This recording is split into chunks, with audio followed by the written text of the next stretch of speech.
조갑제 TV 시청자 여러분 안녕하십니까? 2020년 6월 16일 오후 4시 38분입니다. 오늘 2시 49분쯤 개성공단 인근 남북 연락사무소에서 폭언과 연기가 치솟는 것이 관측되었습니다. 군에서 관측을 했습니다. 그 직후에 통일부 관계자는 북한이 개성공단 연락사무소 청사를 폭파했다고 이야기를 했는데, 군은 통일부에서 발표를 하기로 했으니까 별도로 이야기를 하지 않았습니다. 그러나 대북 감시 태세를 강화했다, 이런 뉴스가 나왔습니다. 이건 제가 여러 번 미리 보도를 해드렸습니다. 김여정이가 지난 13일 이야기를 하면서 공동연락사무소가 형체도 없이 무너지는 비참한 광경을 보게 될 것이다. 확실하게 남조선 것들과 결별할 때가 되었다.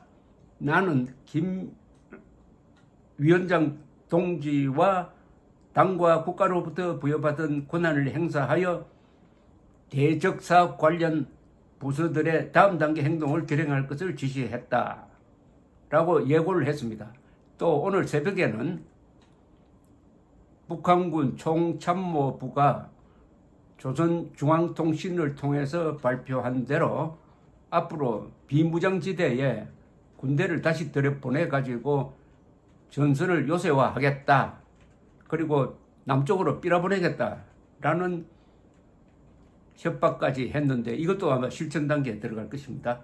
이 폭파된 남북공동연락사무소는 2018년 4.27 판문점 선언에 따라 그해 9월 문을 열었는데, 왜 이걸 북한 지역에 만듭니까? 당연히 남한 지역 아니면 중립지대 휴전선 선상에 만들든지 해야지, 북한에 떡 만들어 놓으니까 북한이 마음대로 폭파시킨 거 아닙니까? 더구나 웃기는 것은 당시 개보수를 했는데 초기 비용은 8,600만 원 든다 해놓고 그 100배가 넘는 97억여 원을 개보수에 사용을 해가지고, 이게 과연 중간에 누가 떼먹은 사람이 없느냐 하는 논란까지 있었습니다. 2005년에 신축했을 때 들어간 80억 원보다도 개보수 비용이 더 많았다 이겁니다. 그동안에 형식상으로 운영되다가 작년 2월에 하노이 회담 결렬 직후에 북한이 비토를 해가지고 소장급 회의는 지금까지 한 번도 열리지 않았습니다.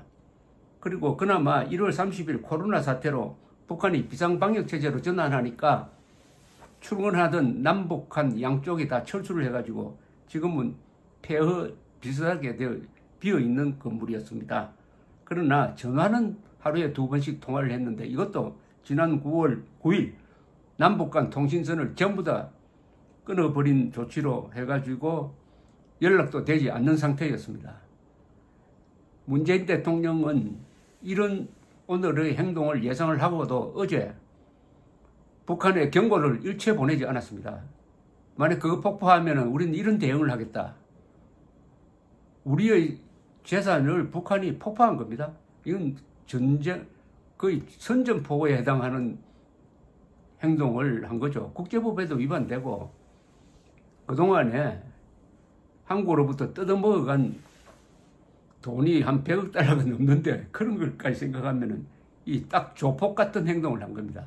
그런데 더 비참한 것은 문재인 대통령의 굴종적 태도에다가 여당 의원들이 들고 일어나가지고 이런 짓 하는 김정은 정권을 편들고 오히려 미국을 원망하고 대북 전단 보내는 사람은 감옥에 보내겠다고 하고, 이렇게 해도 김정은이가 하나도 봐주는 게 없습니다.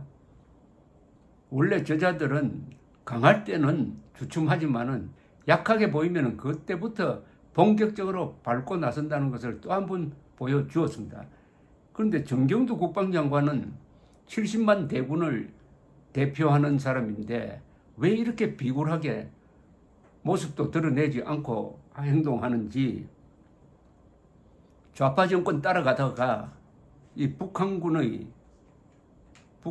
무슨 하수인이 되는 것 아니냐 하는 그런 걱정까지 생길 정도입니다. 자, 앞으로 그러면 어떻게 될 거냐? 문재인 대통령이 국민들에게 보고를 해야 합니다. 국민들에게 앞으로 뭘 할 건지를 보고를 해야 합니다. 그런 계획이 없다면은 이건 나라도 아닙니다. 이미 부숴버리겠다는 예고를 한 지가 일주일 지났잖아요. 일주일은 안 됐고 한 4, 5일 지났으면 준비가 되어 있었을 것 아닙니까? 그것을 전쟁 행위로 간주하겠다든지 한국 사람들의 재산을, 우리 국가 재산을 없애는 거니까 그건 가만두지 않겠다든지 뭐 이렇게 경고를 하든지 아니면은 다른 방향으로 그걸 저지하는 노력을 일체 보이지 않고 일본에 대해서는 뭐 군함도에 대한 설명이 어떻게 됐다 해가지고 화를 벌컥 내면서 북한 노동당 정권과 김정은과 김여정 앞에서는 이렇게 비참해지고 굴욕적인 모습을 보이니까 국민들의 자존심이 상해서 견딜 수 없는 사람들이 많을 겁니다. 자, 문제는 2022년 대선입니다. 이 정도의 정권을 우리가 계속 유지시킬 필요가 있느냐? 2022년 대선에 우리 국민들이 이래서는 안 되겠다. 정권을 바꿔야 되겠다. 오늘 일어난 이 일을 보면은 문재인 정권은 대한민국 국민을 지킬 생각이 전혀 없다. 문재인 정권의 사상을 이제 본격적으로 의심하는 단계로 들어갈 것입니다. 우리나라 건국 이후에 최고의 이건 수치입니다. 건국 이후 이런 수치가 없었습니다. 그 수치는 아무런 대응 수단을 내어놓지 않았다는 점에서 수치인 것입니다.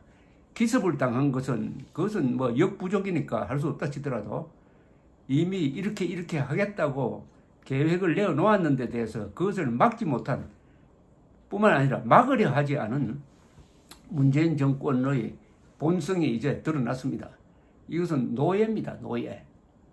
문재인 정권이 그동안에 보여준 행태를 딱 정리하면은 첫째, 북한군을 주적으로 보지 않겠다. 그래하여 대한민국 국군의 존재 의미를 없애버렸습니다. 그리고 일본과는 사사건건 불화하면서 한일 군사정보보호협정까지 한때 파기하겠다고 했었습니다. 한일 군사정보보호협정은 북한의 침략을 저지하기 위한 한국과 일본과 미국의 정보 교류인데 이것까지 폐기하겠다고 하다가 일본과 미국이 압력을 넣어서 겨우 그나마 살려놓았습니다. 이건 뭘 보느냐? 북한을 적으로 보지 않고 대신 일본을 적으로 본다 하는 것을 보여주었습니다. 그러니까 적과 동지를 지금 뒤바꾸고 있습니다. 그러니까 이런 생각까지 듭니다. 혹시 자꾸만 일어나는 사태가 김정은 정권과 문재인 정권이 손을 잡고 한미일 동맹을 해치기 위한 것이 아니냐. 문재인 정권과 김정은 정권이 서로 짜고 치면서 대한민국의 애국 세력, 자유민주 세력을 압박하고 소수화시키기 위해서 하는 것이 아니냐. 이렇게 보여집니다. 문재인 정권 출범한 이후에 안보 외교 정책은 대충 북한 노동당 정권, 김정은에 대해서는 굴종하고 그 북한의 군사 동맹국인 시진핑에 대해서는 사대하고 그래하여 수도권을 지키는 사드 배치를 포기하고 더구나 핵 미사일 방어 훈련도 하지 않고 완전히 2,500만 주민들을 벌거벗긴 채 노출시켜 놓았다.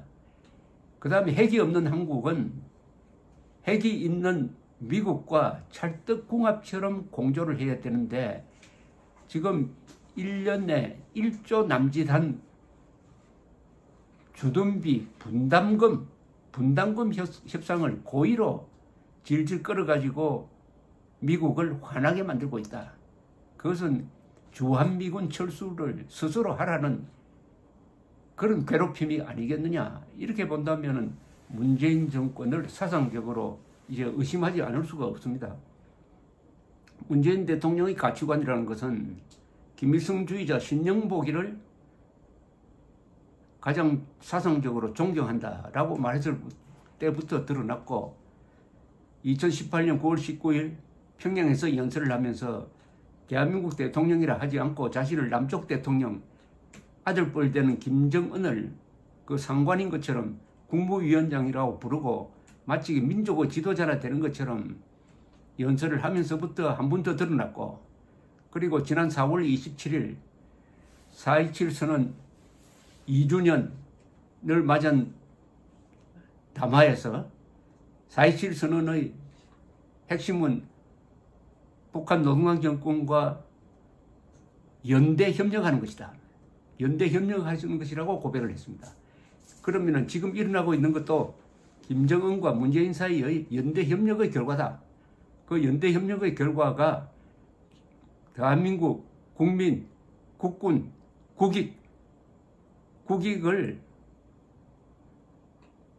해쳐가지고 김정은 정권에게 갖다 바치는 거 아니냐로 의심할 수밖에 없다는 끔찍한 상황입니다. 끔찍한 상황이에요. 이런 상황에서 우리는 일단 국군에게 물어야 합니다. 당신은 어느 군대냐? 국민의 군대냐? 아니면은 문재인 정권의 사병 집단이냐? 아니면은 북한군의 졸개냐? 지금 미국에서 일어나는 일을 우리가 유심히 보듯이 미국의 국방장관과 전직 국방장관과 전 장성들은 헌법을 위반하는 트럼프에게 강하게 맞서고 있습니다. 지금 문재인 정권이 헌법 위반한 것은 트럼프가 헌법 위반한 것의 한 수백 배나 되고 그 질이 얼마나 위험한지 모릅니다. 거기에 대해서 송영무, 정경두 국방장관, 합참의장이 계속 불종해 왔습니다. 더구나 송영무 장관은 4월 27일 판문점에서 아들뻘 되는 김정은이가 한 손으로 따라주는 술을 두 손으로 받은 사람입니다.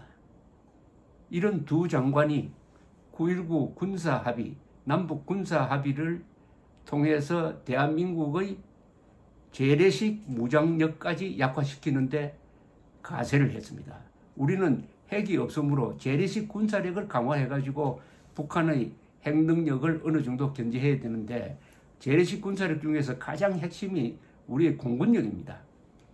우리의 공군력이 마음대로 북한을 감시하고 북한을 때릴 수 있어야 되는데, 수도권 상공에 폭 20km나 되는 비행 금지 구역을 만들어 놓고 북한을 제대로 관찰하지도 못하게 하고 북한을 때릴 때 손발이 묶이도록 해놨습니다. 이번에 사실은 북한이 휴전선에 군대를 재진입시키겠다고 하는 것은 9.19 군사 합의를 폐기했다는 뜻입니다. 이건 오히려 우리한테 잘 된 겁니다. 그런데 문재인 정권이 9.19 군사 합의가 사실상 실효되었다고 선언을 해야 되는데 선언하지 않을 가능성도 있습니다. 그러면은 북한은 약속을 지키지 않고, 약속 지키지 않는다는 말은 대한민국에 대한 공격을 감행하는데 한국 국군은 얻어맞기만 하고 가만히 있겠다. 그러면 항복한다는 이야기 아니겠습니까? 앞으로 요 며칠이 문재인 정권의 정체를 확인할 수 있는 날이고 문재인 대통령의 운명이 결정되는 날이 될 것입니다. 국민들도 참는 데는 한계가 있습니다. 자존심이 상합니다. 감사합니다.